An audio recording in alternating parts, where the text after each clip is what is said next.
18টা দিন ধরে লাগাতার অবস্থানে রয়েছেন চাকরিহারা শিক্ষক শিক্ষিকারা একেবারে বিকাশ ভবনের সামনে।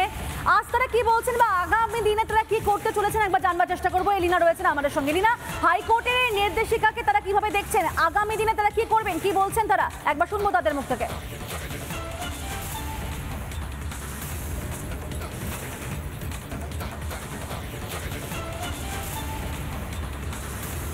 একেবারেই তাই পিউ, দেখো আজকে 18 দিনে পড়লো চাকরিহারা যোগ্য শিক্ষক শিক্ষিকা এবং শিক্ষাকর্মীদের এই আন্দোলন।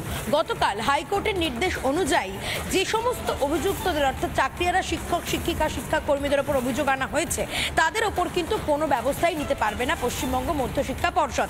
আগামী 4 জুলাই যেহেতু পরবর্তী মামলার শুনানি রয়েছে, সেই কয়েকটা দিন কিন্তু তারা অন্তত বলা যেতে পারে স্বস্তিতে থাকবেন।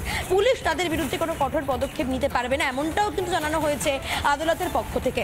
উল্টে যারা এখানে বসে রয়েছেন অর্থাৎ আন্দোলনকারীরা, তাদেরকে বলা হয়েছে তারা অন্তত 200 জন করে ঘুরিয়ে ফিরিয়ে কিন্তু আন্দোলন করতে পারবেন। এখন আগামী দিনে তাদের এই বৃহত্তর আন্দোলনের রূপরেখা কি হতে চলেছে, সরাসরি তাদের সঙ্গে একটু কথা বলার অবশ্যই চেষ্টা করব। যারা এখানে বসে রয়েছেন, রাত দিন যারা থাকছেন এখানে, রাত্রি যাপন করছেন এবং তারা লড়াইটা কিন্তু চালিয়ে যাওয়ার জন্য একেবারে প্রস্তুত। আমি একটু দিদির কাছে যাই। দিদি, গতকাল হাইকোর্টের যে নির্দেশ এসেছে আপনারা 200 জন ঘুরিয়ে ফিরিয়ে থাকতে পারবেন। আগামী বৃহত্তর আন্দোলনের রূপরেখা ঠিক কি হতে চলেছে? আগামী 4 জুলাই পরবর্তী শুনানি রয়েছে, ততদিন আপনারা কি এইখানেই বসে থাকবেন? আমাদের আন্দোলন তো চালিয়ে যাওয়ার জন্যই বলা হচ্ছে, তো আমাদের তো আন্দোলন তুলে নিতে বলেনি, আমরা থাকবো। আমাদের শুধু স্থানটা পরিবর্তন করতে বলে। স্থান কি আপনারা আজকালের মধ্যে কোনো পরিবর্তন করছেন? এরকম কোনো কথা আলোচনা হয়েছে? সে আলোচনা চলছে, এখনো আলোচনা চলছে। যেহেতু কোর্টের অর্ডার এসছে, কোর্টের অর্ডারের কপি বোধহয় এখনো হাতে এসে পৌঁছায়নি, তো এলে পরে তারপরে আমরা ডিসাইড করব। তো প্রশাসনই বলেছে আমাদের জায়গা মোটামুটি ঠিক করে দেবে, এবার সেটা কোথায় হয়। ধারেকালে আদালতের নির্দেশের পর বায়ো টয়লেট জলের ব্যবস্থা কি করা হয়েছে পুরসভার পক্ষ থেকে? না, করা হয়নি। মাঝখানে যে এখনো পর্যন্ত করা হয়নি, মাঝখানে যে পরিষ্কারের ব্যবস্থা করা হয়েছিল, জায়গাটা একদমই নোংরা ছিল, সেটাও বন্ধ হয়ে গেছে 2-3 দিন থেকে। প্রশাসনের তরফ থেকে তেমন কোনো ব্যবস্থা নেওয়া হয়নি। একেবারে পিউ, তুমি শুনতেই পেলে প্রশাসনের পক্ষ থেকে তেমন কোনো ব্যবস্থা নেওয়া হয়নি। নির্দেশিকার মতন রয়েছে, ব্যবস্থাপনা এখনো পর্যন্ত হয়নি। আদতে হয় কিনা সেদিকে অবশ্যই নজর থাকবে আমাদের। ধন্যবাদ তোমাকে রিনা।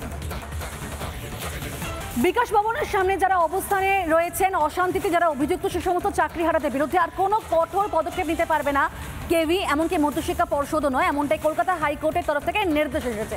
এবং পাশাপাশি তারা 200 জন করে ঘুরিয়ে ফিরিয়ে অবস্থান করতে পারবেন এমনটাই নির্দেশ দিয়েছেন বিচারপতি তীর্থঙ্কর ঘোষ।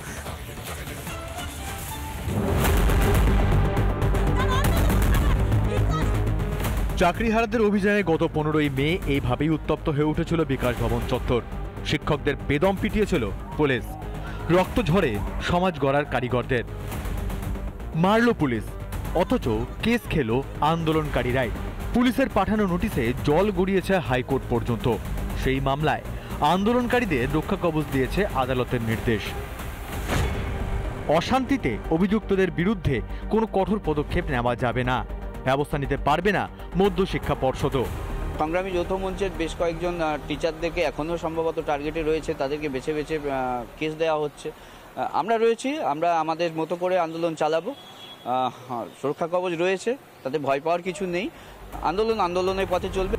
এরই পাশাপাশি বিচারপতি তীর্থঙ্কর ঘোষের নির্দেশ, ঘুরিয়ে ফিরিয়ে 200 জন অবস্থানে বসতে পারবেন, অবস্থান করতে পারবেন বিকাশ ভবনের উল্টো দিকে। 10 আন্দোলনকারীর নাম, ফোন নাম্বার পুলিশকে দিতে হবে। অস্থায়ী পরিকাঠামো তৈরি করে দিতে হবে রাজ্যকে। জল, বায়ো টয়লেটের ব্যবস্থা করবে পুরসভা। করে যে এটা বলেছেন এবং বলেছেন যে পুলিশের পক্ষ থেকে সমস্ত রকম জল বা টয়লেট এবং সেটের যে ব্যবস্থা করে দেবে। তো এখন যেহেতু আমরা অবস্থান বিক্ষোভই করছি এবং আমাদের আন্দোলনটা চালিয়ে নিয়ে যেতে হবে আমাদের রিভিউ পিটিশনের জন্য, এখন চলুক। এখন তারপরে পরবর্তীকালে কি হবে সেটা আমরা আলোচনা করি, সেটা সেই অনুযায়ী জানানো হবে। জায়গার ক্ষেত্রেও বলা হচ্ছে যে এই সেন্ট্রাল পার্ক বা বিকাশ ভবনের উল্টো দিকে আপনাদের বসার জন্য বলা হচ্ছে, কি বলবেন? না, যদি মহামান্য আদালত বলে থাকেন তাহলে সেটা অবশ্যই মেনে নেব, কিন্তু জায়গাটা তো ফ্যাক্ট নয়। আমরা যে কোনো জায়গা থেকে আন্দোলন করতে পারি, আমাদের দাবি যতক্ষণ না আদায় হচ্ছে ততক্ষণ আমাদের মুভমেন্ট চলবে।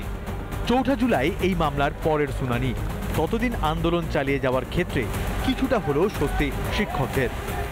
রিপাবলিক বাংলা। নানা ধরনের কন্টেন্ট দেখার জন্য লাইক করুন, শেয়ার করুন আমাদের ফেসবুক পেজ, সাবস্ক্রাইব করুন আমাদের ইউটিউব চ্যানেল। পাশাপাশি অন্যান্য ব্রেকিং নিউজের জন্য অবশ্যই চোখ রাখুন রিপাবলিক বাংলায়।